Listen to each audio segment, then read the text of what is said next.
Who could believe that a site that is such an essential, fundamental site in the scriptures, where he lived, where his first disciples acknowledged him, walked him with God on earth, walking in between them. And look at that. It's a simple village. Of course, you have to use your imagination a little bit, but look at the door over there. You see that? That's an entrance to a courtyard.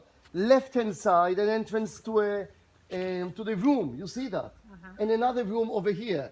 And then another part. And these are actually a house near a house with adjacent courts like atriums in between them. And usually there is another, you can even see the staircase to a very, very, to a thatched roof. And you know about the story, isn't that? Yeah. And my dear friend, that's a very simple village. Come, look all the way to the other side.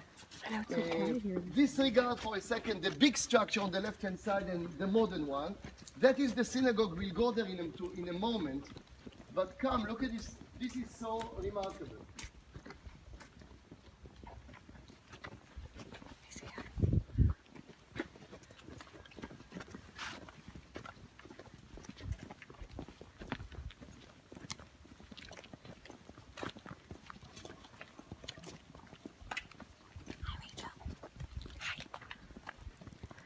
Oh, wow. Look at that. So under your feet, all the way, the village continues. And it was exposed here also by the archaeologists. Isn't that amazing? You can see the little household, they're here. You see that. They were grinding. You see the little cone? Yes. And that was on top of it. And they were pouring the wheat grains and grinding it with this mill. And look at the windows. And Those are windows? yes, these are the windows of the simple room, and that's another entrance into the court and into the rooms themselves. And you have the whole village going all the way there, all the way to the left, and all the way down there. And that is unbelievable because, my dear friends, without any doubt, Kfar Nahum was found, and that is Caphernaum. Now, something happened here that cannot be explained rationally except one way. Look at that. Listen to me if you can, because this is dramatic. This is really dramatic. One of the simple houses that look exactly the same like any one of them, suddenly, very, very early, probably already in the 1st century AD, like a low 1st century AD, like a little bit after Jesus' time, something happened here. They cancelled it. That means few of the rooms, were cancelled. They built an octagonal, 8-sided wall around it, like that. And when you have a circle or an octagon, it usually refers to something very, very important that happened in the center. So the house, they literally destroyed or broke down the walls around it, and they built an octagon.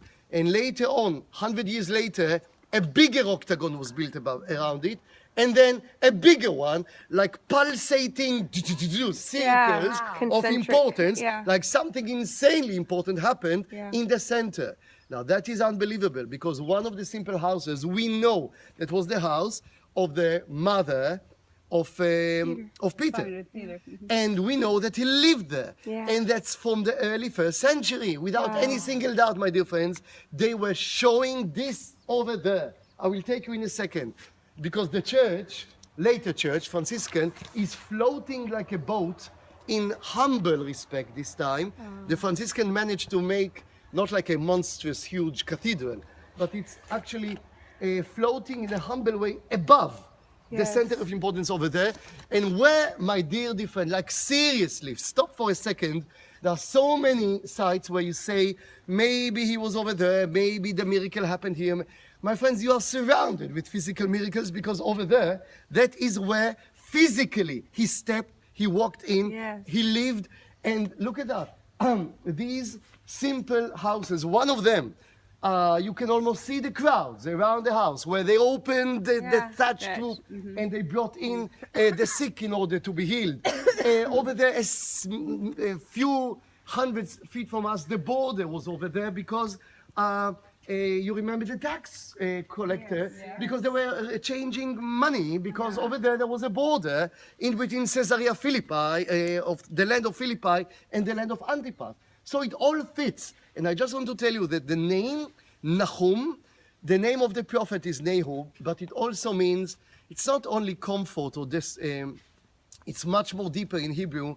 When you need to relax a baby that is crying or a grieving mother, you use these words in Hebrew, like to bring hope, comfort, yes. but in the sense that the English misses.